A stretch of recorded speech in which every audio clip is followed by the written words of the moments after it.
What's up, everyone? It's Kyle. It's David. We're back for episode 2 of the Coastal Wave, and we've got a great episode for you this week. It's the CrossFit Games starting up this week. So what we're going to do is we're bringing in some of the coastal athletes who have been to the CrossFit Games. We've got Dave Hardie and we've got John Kim, both masters athletes who have been to the big dance. They've been to Madison. They've danced with all the other athletes. We're excited. David, are you excited?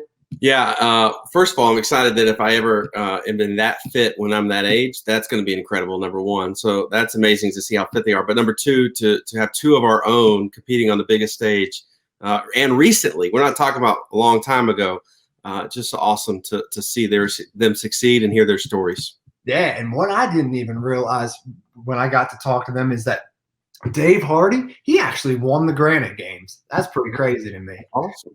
But hey, everybody, we're 3 weeks away for the Coastal Qualifier to start, so we want to provide some updates. So basically 3 weeks away, we've got close to 500 athletes already registered. We're moving, we're grooving. We've got all the workouts planned. It's exciting. Basically, if you didn't check out our latest social media post where we show how the release of the workouts is going to go. It's going to be very clean. It's going to be very easy to understand. David, fill us in on what's going on the team challenge. I know we've got a lot of teams with a lot of athletes. Fill us in on that.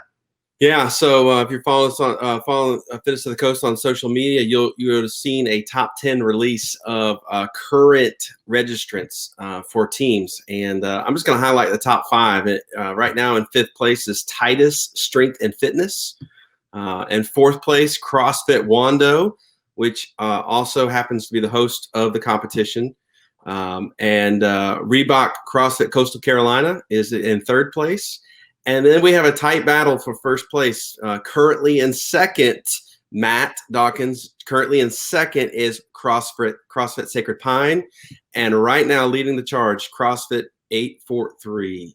I think CrossFit 843 goes by the mantra bluffed and strong, and they are flexing their muscle hard. But I'll tell you what, just because you have the most athletes doesn't mean you're going to win the team challenge. It's about participation. Are you participating each week? It's about how well your athletes finish. It's about, are you getting social on social media? So there's still a lot of time. And again, we're giving out top prizes to the region winners and the overall winners. And speaking about the regions, the Myrtle Beach region actually saw a little expansion this year, David. Fill everybody in who might be watching who isn't aware that actually the region has expanded west a little bit into Florence, right? That's right. First, let me say this. Myrtle Beach friends, it's time to sign up. Updog, Asperitas, Crescent Coast, Myrtle Beach. Let's get on it. You guys were well represented at the first Fitness of the Coast. It's time to get signed up. And in addition to that, yeah, Florence is coming into the competition. Any athlete that resides east of Interstate 95 is part of the competition region. And so we're excited to welcome them. We've already had some athletes sign up from there. And there is room for more. So if you know some Florence folks who want to throw down, let them know. Let them know. We've got some new faces, and we're excited. You know, and any athlete that qualifies to Fitness to the Coast, this week we want to kind of fill everybody in about what you get. The experience is something that we want to basically focus on. We pride ourselves in creating a memorable athlete experience. All athletes that qualify will not only receive their own custom kits, which will include shirts and joggers, but also lane cards and some other miscellaneous gear. So it's a really great athlete bag that's awaiting all the athletes. And we actually wanted to kind of tease a little bit about what's going to be going on in the Coastal Qualifier. So we've seen some questions. It's going to be 5 weeks, and actually the workout categories, we want to kind of tease them a little bit. There's going to be endurance. There's going to be speed. There's going to be gymnastic skill. There's going to be strength. There's going to be grit. There's going to be strength under fatigue. Those are kind of where these workouts are going to lie. So good luck. We're excited to see everybody. But now we're also excited to talk to Dave Hardie and John Kim. So let's bring them on. What's up, everyone? I have Dave Hardie with me. With the CrossFit Games starting this week, we thought it would be fun to bring in a couple of the coastal athletes who have actually been at the CrossFit Games. And I'm going to go through Dave's resume here real quick. It's a pretty impressive resume. Okay, so not only has he been to the CrossFit Games, 8th in 2019 in the 60 plus division. He won the Granite Games in 2019. That's an accomplishment. This past year, just about a month ago, he was in the Masters Fitness Collective, and he took second at that. Last year at Fittest of the Coast, he took second, basically competing against guys 5 to 7 years younger than him. So this guy's got it going on. So Dave, welcome. Thanks for joining us today. I want to get into a little bit about your experience at the CrossFit Games, with it being this week. But before we get into that, tell me a little bit about your background. Have you always been an athletic guy? Reasonably athletic, played a bunch of sports in high school, nothing at the college level. But when I got out of college, kind of focused on running. And then from that transitioned into triathlons and did a number of triathlons up to about half the length of an Ironman. But that was, oh my gosh, like 35 years ago was my last one. So I did it for a while, and then I had a family and a job, and that did away with that. Well, that's awesome. Well, I always tell, we've got some great masters athlete at my gym here in Myrtle Beach, and I always tell them, if I could be like you when I get older, I'm doing something right. So you guys are what we strive to be and what we strive to become. But how did you hear about CrossFit? What brought you into this? I was trying to think about that. It was probably, I think Reebok had an ad at some point on TV that showed some CrossFit going on. I was like, oh, that looks pretty cool. I'd like to try that someday. And it never actually got to be someday until my wife noticed that a box had opened up in a town very near ours. We were living in New York at the time, and a box had opened, a new box in a town near us. Went in, gave it a try, and it was like, boom, I was hooked on it right away. Wow. And so a lot of people say, like, as soon as they get in, they're hooked. And it sounds like that was you. After having that athletic background, at what point were you like, you know what?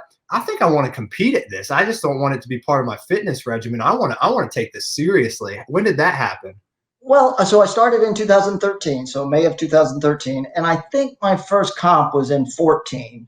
I took a little while to kind of figure out what was what. But then when the next season came along, I started doing some local kinds of competitions, the ones that had masters categories. So at the time, I was in the 55 to 59-year-old age group. Now I'm 62. And so just got, a taste of it, liked it, never really thought about, making it to the games with any serious notion, but enjoyed competing. Wow. So you made it to the CrossFit Games in 2019, and every year you've done the Open, you finished in the top 200. After how many years of doing the Open did you say, hey, I want to make it to the CrossFit Games? Because at some point, everybody has that realization where they're on the doorstep and they're like, okay, I'm going to commit to this. So when I was living in New York, or in the suburbs of New York, it was kind of an idea and not a real goal, but an idea. But I also knew I couldn't get there doing 1-hour classes with the class, and that was all the time I had in the gym. Because I was commuting an hour each way to the city for my job, and so I had 1 hour in the gym. That was it. And you can't make it to the games on 1 hour doing class programming. So it was when we moved to Beaufort in 2016, and I was approaching 60 years old, and said, wow, with this new age group, and if I got serious and started doing competitive programming, not just class workouts, and started spending 2 or more hours a day in the gym, it'd be interesting to give this thing a shot. And I had a couple of people along the way say, you might be able to make it to the CrossFit Games. I'm like, maybe they're right. And it ended up working out. So we made it to the CrossFit Games in 2019. So I have to ask, like, this is the question I have, and you always see it on social media. Pretty much, you make it to the CrossFit Games, you post on Instagram, Facebook, all the gear you get. Is the gear as great as everyone makes it sound? You have to post that picture. I think it's required. It's part of the contract when you go to the games. It's great stuff. I mean, not just the gear. There's probably 5 pairs of shorts, 5 shirts, a hoodie, tights, a backpack. I mean, it's a bit. You need to take an extra suitcase just to bring this stuff home. So it's very, very cool. But also the process of getting it. You don't just show up and they give you a bag of stuff. The stylist takes you into the dressing room and sees you try everything on, make sure everything's perfect. For me, my shorts were the wrong size, so they just threw mine away and printed some new ones, all with my number. And then they take you, and then you go into the shoe area, and the guy works with you to get 4 pairs of shoes. I've never worn the turf shoes, so and I gave away the lifters because I didn't like them that much. But it's an amazing experience and an amazing swag that you get. Yeah. So, what was your favorite piece of swag you got? All right. So, if you work out with me, and if you saw any of the pictures from Fitness to the Coast this past year, I always wear a headband, and I always wear a Junk headband. So, Junk was there and handed me 4 headbands. 2 of them had my name on it. All of them had, CrossFit Games on it. So that was my favorite thing to get. Junk actually might be doing some stuff for the Fittest to the Coast athletes. You need them. They're awesome. Great. Awesome. So, okay. So you got the gear, you got Madison. That's where you competed at. So tell me a little bit about what it was like competing at the CrossFit Games. What was that experience like? It was incredible. One of the best weeks of my life. I'll say one of, just because my wife may watch this podcast. It was one of the best weeks of my life. I mean, it's amazing. The crowd there, the people, everything that's going on, the vendors, the food, the equipment, the exhibitions that are going on are amazing. Meanwhile, you're trying to compete with the best athletes in the world in your age group, which is, pretty daunting. And they're good guys, and you're getting to know them, and you're kind of rubbing elbows with, the best of the best out there, the Tia Claire Toomeys and the Noah Olsons and everybody. I mean, I'm a fanboy, so I was happy. I had a great time just being there in the warm-up area and meeting some of these guys. Mm-hmm. I know. I always think that's probably pretty cool because, the average Joe isn't going to run into those guys, but to run into them and to be warming up next to them is probably pretty surreal. Yeah. If you've competed before, and a lot of us have, we all have these moments that we remember in competition or athletics, that play, that workout, that series of events. What was that moment for you at the CrossFit Games that you're always going to remember? Well, that's an easy one, Kyle. The second event on the first day for us was the ruck run. And the ruck run was, for our age group, it was 43 laps of 1,500 meters. So basically a mile 3 times. And for our age group, we started out with no ruck bag. But then the second lap, we wore a 20-pound ruck bag. And then for the third lap, it had 30 pounds in it. And so the 55 to 59s and the 60 plus were paired with the teenagers. And when I started out, I said, okay, I'm going to try to stay with these teenagers. And I did. I mean, not like right next to them, but just right behind them. And so when we finished the first lap, I'm the first old dude to come into the stadium and pick up my ruck and go out for the second lap. Come into the stadium for the second lap, and my coach yells at me, "Slow down."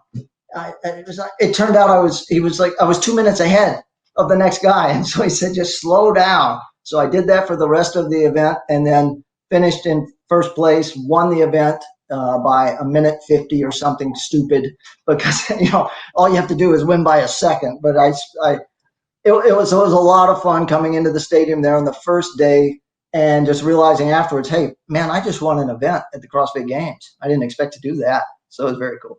That's something you can hang your hat on right there.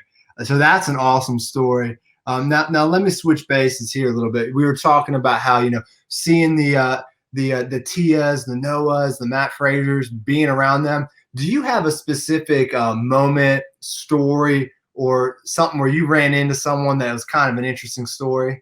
Well, just talking about the ruck run, let's stay on that for a second. So like 2 days later, Tia Toomey's standing outside the warm-up area as my division comes back into the warm-up area from one of our events.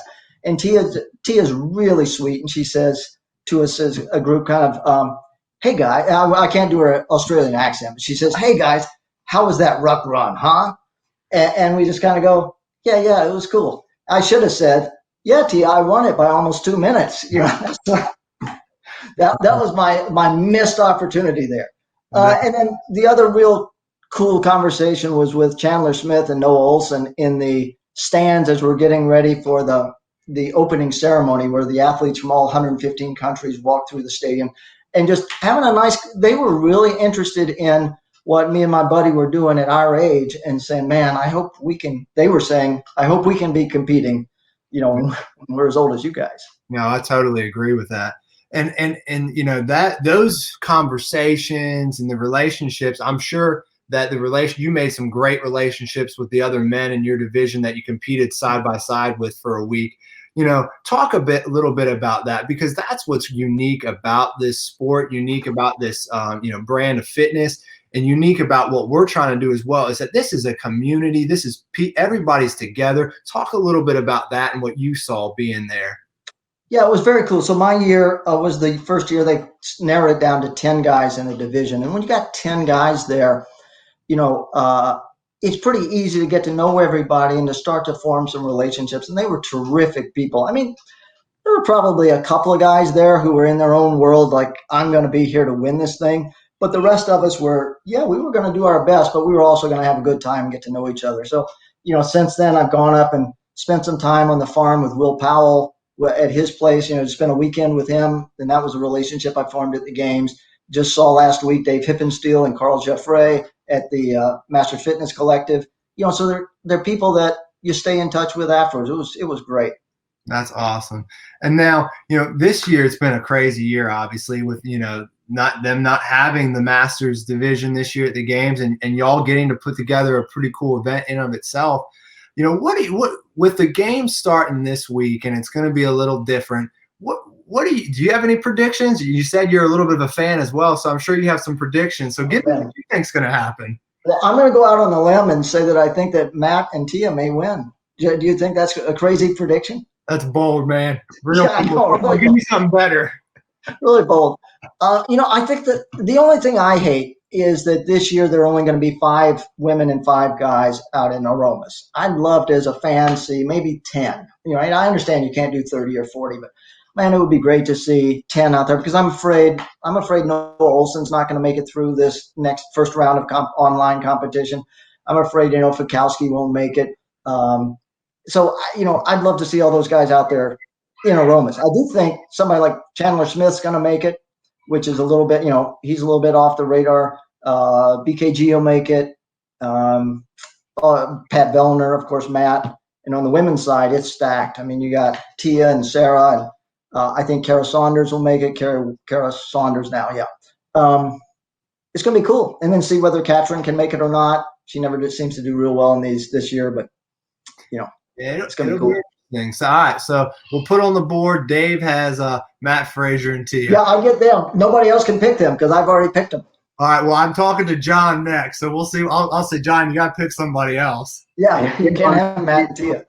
Awesome. Hey, well, Dave, thank you for joining. Thank you for taking the time. It's a pleasure, and I know I'm excited to see what you continue to do in your CrossFit career. And best of luck. Thanks, Kyle. Thanks for having me on. And thanks for everything you guys are doing with Fittest of the Coast. It's amazing. Thanks, man. We're excited for this year. Big things coming. We'll see you guys. I got John Kim with me today. He's the owner of CrossFit Asparagus. He's also been to the games once before, along with qualifying for a number of other top competitions across the country. We wanted to bring on John this week with the CrossFit Games starting. We want to get his perspective on what it was like to be at the CrossFit Games as an athlete. So, John, welcome. We're happy to have you today. Thank you, man. I appreciate it. Yeah, so John, obviously you're an accomplished athlete. You've been to the CrossFit Games. You just qualified for the Legends Masters competition. You've also competed. You won Fittest of the Coast. You competed at Wadapalooza, right? What are some of the other big competitions you've competed at over the years? The other big one was the Granite Games. Yep, I did that one twice. And Wadapalooza twice also. That's awesome. So let me, because obviously you're a great competitor, great CrossFit athlete. What's your athletic background like? It's definitely not what most people would, equivalent to what CrossFit is. I just did a little bit of tennis and soccer in high school, and then as I got older, I got into rock climbing a lot. So that was like my main sport of choice. I loved rock climbing, and I was really into the outdoors. I did a lot of backpacking and stuff like that. But it wasn't really until I would say I got into my early 40s that I really got into, strength training and doing that sort of thing. Gotcha. So starting at it in your 40s, how'd you hear about CrossFit and what got you hooked about it? Yeah, the thing that got me hooked was, I was doing a lot of endurance stuff. I was just doing running and, doing stuff like P90X and what's that other one, Insanity? Yeah. You know what I mean? So I was actually trying to do both of them at the same time. I was like, I really want to get in shape, and it was fine, but it just got really boring, and just going to the gym and just doing the bro stuff. It wasn't getting me excited to work out. So I was just trying to do it, and it was becoming a chore. And then somebody introduced me to CrossFit. I came to one class, and I was literally hooked after one class. Yeah, it was awesome. Yeah, I just knew right away. I was like, wow, this is what it means to be in shape, because I thought I was in shape, but you know how it goes. Yeah. You go to your first CrossFit class and it's like a whole nother world. So it is. Do you remember what your first workout was or what was in it? Yeah, it was at CrossFit Asparagus. They had something called the Broomstick Mile. And so it was 4 rounds of a 400-meter run. And then you had to do 25 reps of all of the like push press, push jerk, strict press, and then front squat, back squat, overhead squat, like all those movements with the barbell, but you had to do it with the PVC pipe. So, at first it seems like, hey, it's not a big deal, but you do 4 rounds of that and it kind of gets you. And I just knew the intensity and how it made you feel afterwards. I was totally hooked. So yeah, that's how it happens. That's how it happens. Absolutely. So let me ask you this, John. So you're a great athlete in your own right within the Masters division. At what point were you like, man, I want to compete in this? Like, I don't want to use it as a fitness regimen. I want to compete. When was that point? Well, that's an interesting question because I've always been a competitor, and that was one of the things that I really liked about CrossFit because they gave me a time, they gave me a score, and I could see what other people got, and I was like, wow, this is something that I enjoy because I love to compete. And then after my first Open in 2013, obviously I wasn't close to all the top guys, but I found myself really looking at the scores and the top guys and going, you know what, if I really dedicate myself, maybe this is something I could do, And then every time the Open came around, 6 to 7 months beforehand, I would really start training harder and harder. And it was interesting because I felt like I was getting better, but there was a lot more people now. Every year more and more people got involved, so it was harder and harder. So I knew that if I wanted to step up my game, I really had to focus and make that a priority. So I think around 2013, 2014, I realized that was something that I wanted as a goal, is to try to compete at that next level, so to speak. Mm-hmm. And I think I would say around 2017, I realized I kind of had a shot if I really put my mind to it. So that's what I did in 2017. I put all my eggs in one basket. That's what happened. What were some of those adjustments? Obviously, everybody always says if you want to make it to the CrossFit Games, you have to make some adjustments to your life. What were some of the adjustments you made during that time frame? Yeah, that's a really good question. There's a lot more sacrifices that I had to make, than I'm sure people realize you have to make sacrifices, but it's the little things, and you have to be consistent. First of all is the diet. You just have to be stricter. I only had, I think, 2 alcoholic drinks in a span of like 9 months, which for me would, I usually have, maybe once a week, I might have 1 beer or something. Mm-hmm. So that was a huge change. And then, so leading up to that year, I would say the 2 years before that, I just did a bunch of strength training. I noticed that was one of my weaknesses, that I wasn't quite as strong as the top guys. I had a good engine, but my strength wasn't there. So for 2 years, I just focused on strength, doing nothing but snatches, clean and jerk, squats, you know, all the strength stuff. And I actually backed down a little bit on my cardio because I wanted to get stronger. So that was the biggest part, I think, that changed as far as my training. And then that last year before the games, I was like, this is my year, because I was turning 50. I was going to be the youngest person in my group. You know what I'm saying? So I really had a shot. I was like, if I'm going to do it, this is the year. This has to be the year. So then about 9 months before the games, the Open, I did nothing but focus on movement and quality of movement and just pure cardio. Because I knew, you know, to get to that next level, it's pretty much all cardio, but you have to have the strength to back it up. You know what I mean?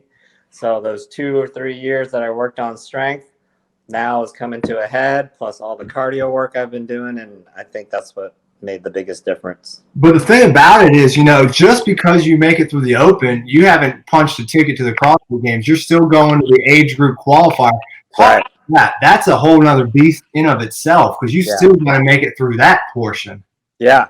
That was probably the toughest part of the whole season, because now instead of doing one workout a week, they give you they give you all 5 workouts up front, and you have 5 days to do all of them, you know? So you got to decide, when are you going to do what, which ones are you going to redo, when can you redo them? You know what I mean? So it's kind of a little bit of a planning situation. And I have to say, sometimes things just fall into place. And that year, there were just a couple of workouts that really were in my favor, you know?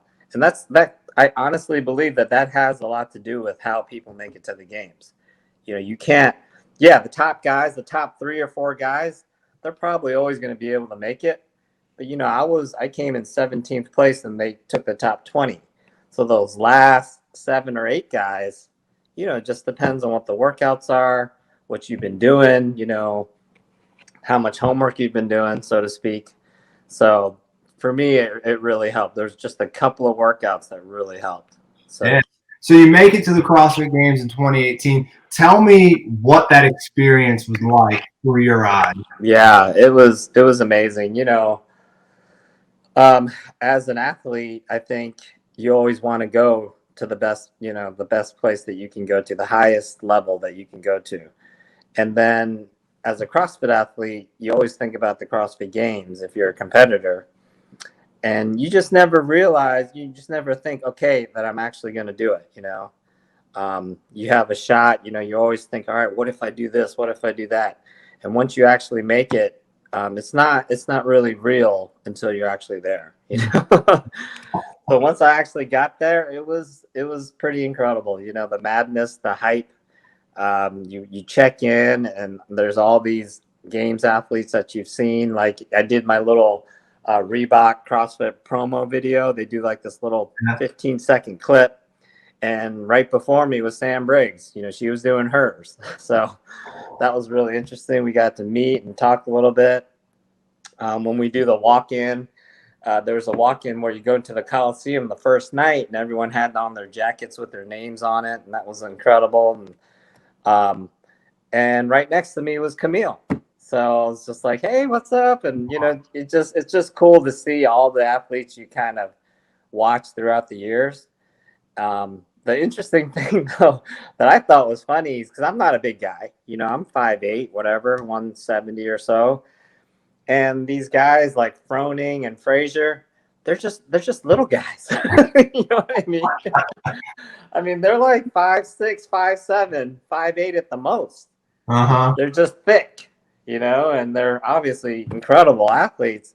But you know, you see them on stage and on TV, and you think they're larger than life, and you meet them in person, and they're just regular guys. They're cool though. I have to admit, none of the guys were like, you know, mean spirited or just not cool people. You know, they were all decent people from what I met. So yeah, I think that's what's cool about CrossFit. That as a whole, the majority are great people. Yeah.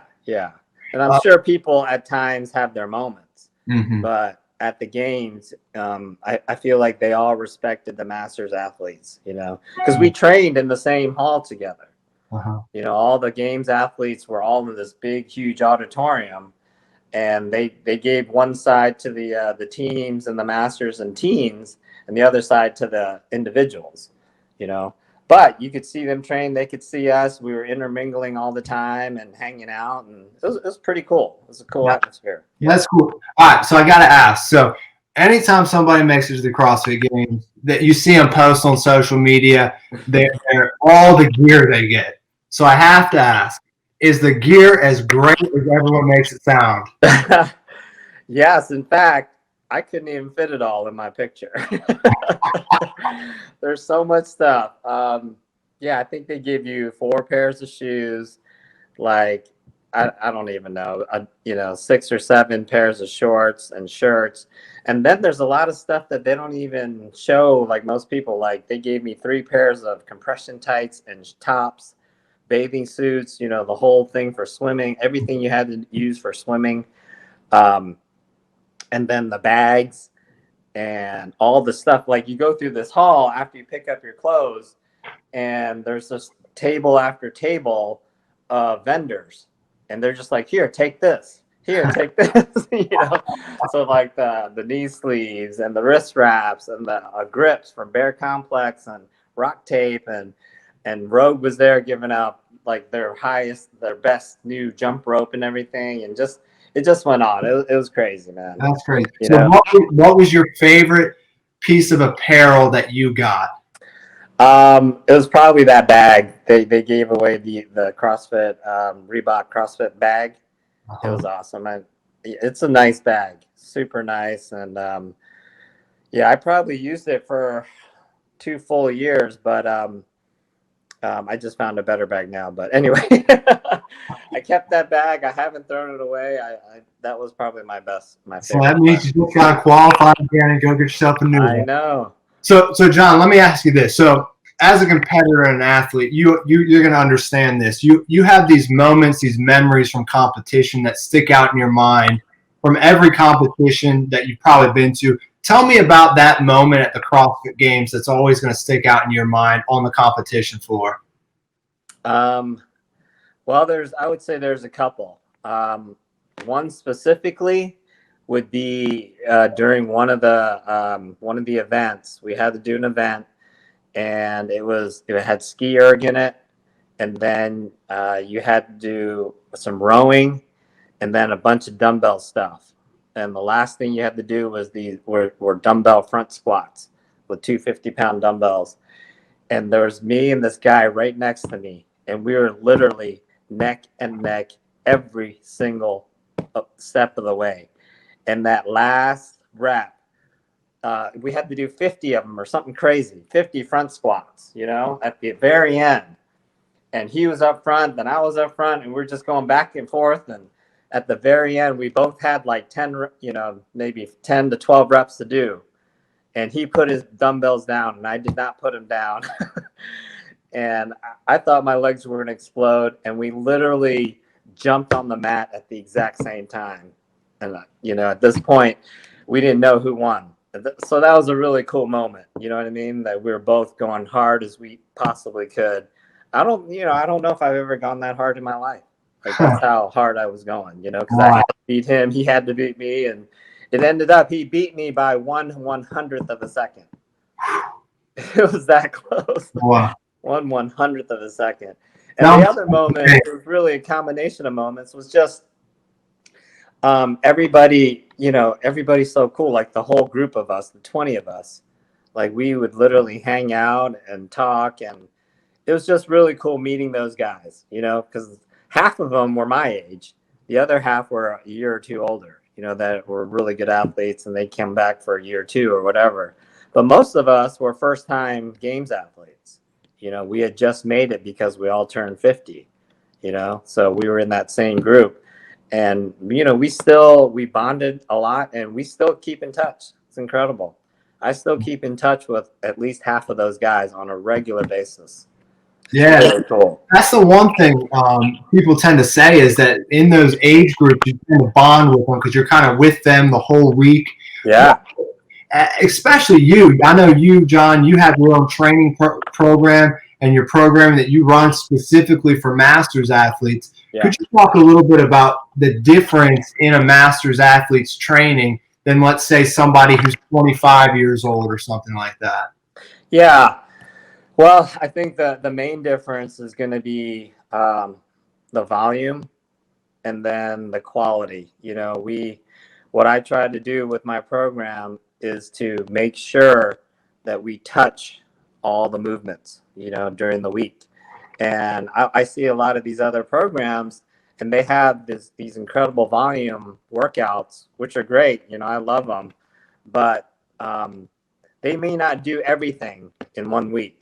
You know what I mean? They might focus on one thing, focus on another thing. And I feel as a master's athlete, our time is limited. You know what I mean? We don't have that 3-4 hour day that we can just spend on training or more. Some of those young guys, that's what they do. That's all they do. So in my hour and a half, maybe 2 hours tops in a day, I have to make sure that I touch everything, touch all the basic movements. And my program is really geared toward the open and the games, the age group qualifiers. Mm-hmm. So I'm always looking at all the movements in the open and the qualifiers and really focusing on that. I'm not going to do a bunch of stuff that's accessory work if it's not going to help me get better at what I need to do. You know what I mean? If it's not helping you achieve your goal, which is, the qualifier, the open, that makes good sense. John? Yeah, so I'm not going to go out and do like farmers carries all the time. Yeah, I'll throw them in once in a while, but it's not like a weekly thing. You know what I mean? Or a ruck, which is great. I love doing that stuff, but I'm not going to do it all the time. You know what I mean? Yeah. So, yeah, you have to be goal focused. Yeah, exactly. So, John, let me ask you this. Obviously, this week the CrossFit Games are going to be a little different. Yeah. Give me your thoughts on it. What are your predictions on how it's going to go down for these individuals this week? Yeah. It's pretty interesting. I've read about how it's going to go down. And they are all doing it in their own time zone. You know what I mean? So they're not doing it at the same time, which is very interesting. And they specifically said they're not going to show the leaderboard until everyone's done the workout, which is good. That's a good idea. But nothing's stopping them from talking to each other. You know what I mean? And they specifically wrote that, like, athletes are allowed to talk about whatever they want to talk about. They're free. You know what I mean? It's a free society. But they're, so it's going to be interesting to see how many people actually do that and talk about it. As far as predictions go, I just don't see anyone beating the top two guy, Tia and Matt right now. Like, you have to prove to me that you can beat them. I just don't see anyone there right now. Yeah. So. What I think is going to be interesting is they're only taking the top 5 from the men and women. Yeah. And with it being a very limited form, I wonder if there's going to be some notable names that are outside the top 5 once they cut. I think that's going to be an interesting thing. Yeah, you're right. Just kind of like how they did the cuts. Remember in 2019, like with Fikowski not making it, and some of the other top people, the Sigmund's daughter girl, Sarah didn't make it. Brooke Wells, yeah, you're right. That's going to be a big situation right there. 5 people is not a lot. No, it's not. Yeah. It should be interesting. Yeah. Well, hey, John, thanks for joining me today. Good luck in the qualifier in October, and good luck. When is it? December when you're heading to Phoenix? Yeah, it's going to be in December. Yeah. Awesome. Well, good luck. We'll be cheering you on. Look forward to seeing how you do. Thanks, John. David, that was awesome getting to speak with John and Dave. I'll tell you what, they are 2 great athletes, 2 great masters athletes, and 2 great men. What we learned during those conversations is that, again, it's the theme that community is strong within the sport and within CrossFit and functional fitness, and that's what we want to see here in our competition, Fitness of the Coast, the strength of that community. Moving forward, last week we previewed the 18 to 34 division. This week we're going to move forward and preview the 35 to 44 division. David, kick us off with the women's division from highlight last year, and then some thoughts on this year. Yeah, so last year I got to see this division up close because my wife qualified for this division, and man, some fit ladies, some exciting competition happening down there. And at the end of the weekend, Megan Johnson took home first place, and there was a tie for second. Second place actually went to Kelly McGee, and third place went to Michelle Angelo. But just some great competitors. But also excited about some people that may have qualified last year, but may have been pregnant and couldn't compete. Sheila, there's your shout out. Come on, get it. And I believe Ashley Watkins may be an athlete to watch coming forward this year as well. So there's going to be some fit moms coming in that division. And I'm excited to see who qualifies and then who makes it down there. Yeah, there's some new faces as well. I know I've heard some buzz about Kristen Graham. I believe she works out at CrossFit Myrtle Beach. So a lot of exciting ladies in that division. Excited to see how that leaderboard shakes out during the Coastal Qualifier. Now, moving over to the men's division. This was a great division at Fist of the Coast last year, if you were there. We had in first place Nathan Scott from CrossFit Fox, then followed closely by Brad Townsend, and then in third place was Tad Rubin. Great battle across between those top men. You know, this year we got some new faces again. We've got some people coming in from Florence, Lance Couch. We've got some garage gym athletes who I know I've seen their names popping up on the registration that should push some people. So that's going to be exciting. We also have David Neese in that division, right? I was wondering if you're going to mention my name there, Kyle. You know? Yeah. So we got some good names coming in. So, hey. I don't think I qualify for the gymnastics or the under duress, whatever you qualify that as. But let me just shout this out. There's a guy named Philip Palmer from Iron Bridge that was just missed the cut last year with a torn bicep. Philip, I'm calling you out. You better qualify this year. You know, I remember meeting Phil. He's a great dude. He also served in the United States Marines, so thank you for your service, Phil. Great guy out of CrossFit Iron Bridge. A lot of great people here on the coast. So, hey, remember, you got 3 more weeks to sign up before we start having some fun with the Coastal Qualifier. David, I'll see you next time.